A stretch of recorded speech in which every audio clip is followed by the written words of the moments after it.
Hey, Tim Layton here. Welcome back to the next edition of the Darkroom Diary. And I've been working through some stuff with my Graflex 4x5 and 5x7 SLRs for my projects. And I ran into something today that I needed for one of my use cases for long exposures. And it wasn't exactly like really obvious. There's like no one to call per se, right?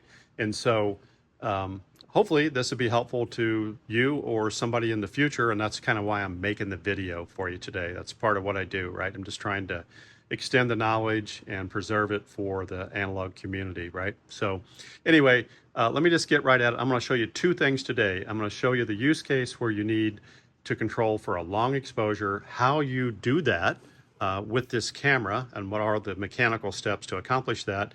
And then if you want to make, you like use film and you need shutter speeds like 1/250th or 1/500th, or stuff like that, right? These cameras are stated like on the most of there are a couple exceptions, but most of them go up to like 1/1000th of a second. And so they put these little plates, when they made the camera, and you can see the tension number and then the size of the curtain aperture, and you intersect these two values, and then you get that type of shutter speed. And so the tension number is set here on this dial, and then the aperture curtain size is set here. And between these two things, when you release the shutter, that's the shutter speed you get. That's the idea, right? So I'll just give you a little context here. This is a Series B. It's one of the smallest ones you can get and still be 4x5 film or 4x5 plates.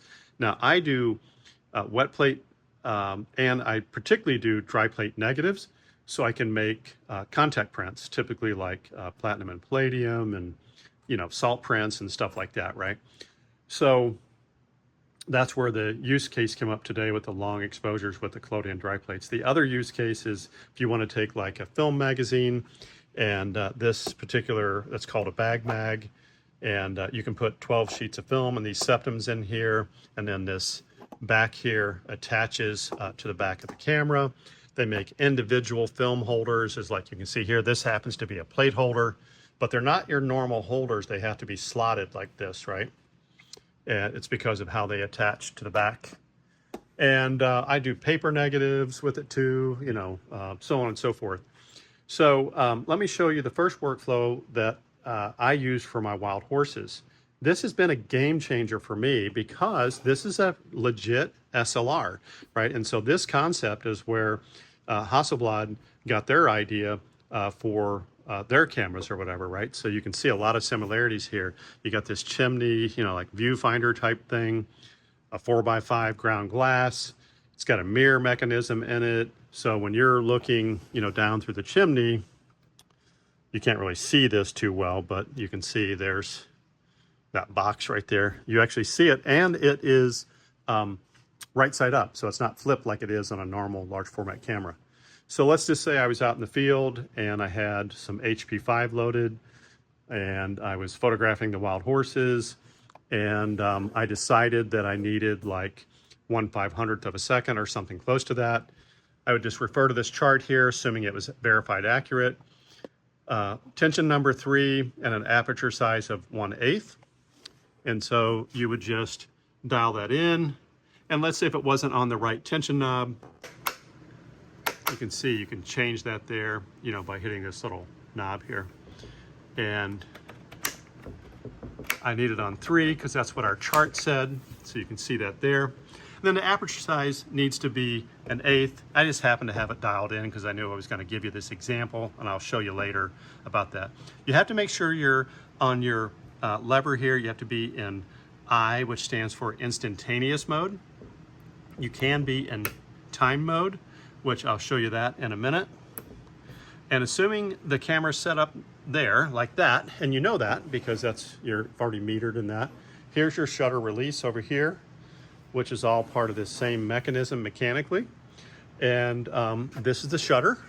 And so when I release the shutter on this side over here, you're gonna see the curtain whip by real fast because 1/500th is pretty fast.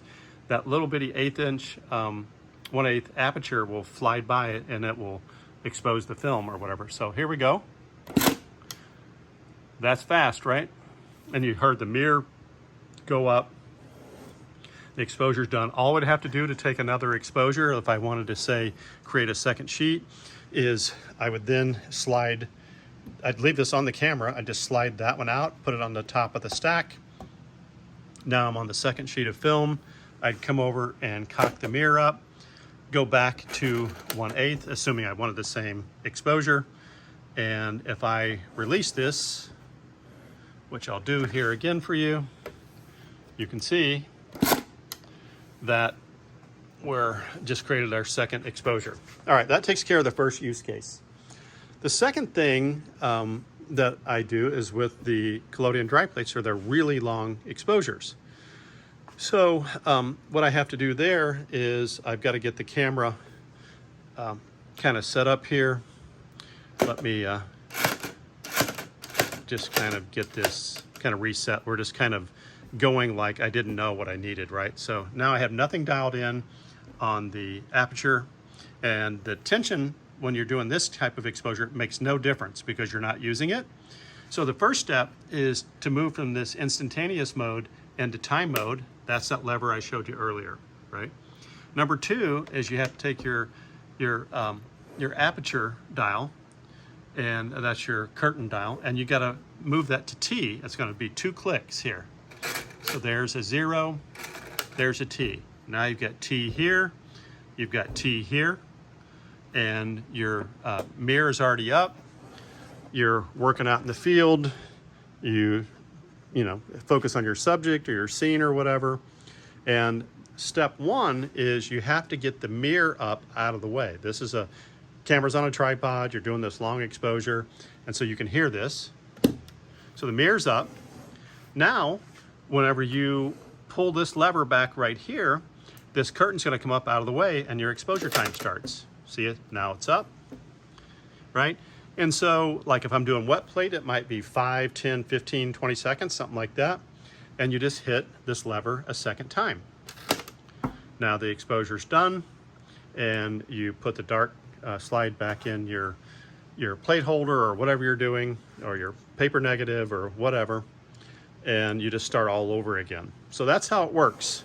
I wanted to show you this because there's really not a lot out there, you know, on these cameras, and this general workflow of what I just showed you would work on any of the Graflex cameras, like the Series B, you know, Series D, Super D, Press 4.5, or I'm sorry, 5x7, the home studio 5x7. They all kind of work the same. So it's the same general concept, right? The other thing I'll mention is if you buy these cameras on eBay, you're probably not going to get a functioning camera unless there's very, very few people that know what they're doing with these cameras.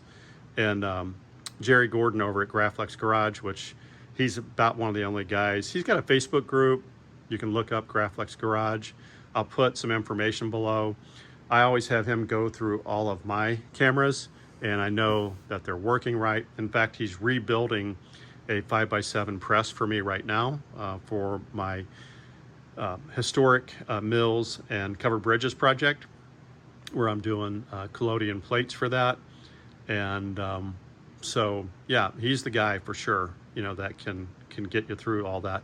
So anyway, hopefully this was helpful, and I'm just trying to pass this knowledge along to the analog community, and it'll save you hopefully a lot of time if you ever go down this path. So anyway, take care, and you can always connect with me at timlaytonfineart.com, and I'll see you soon.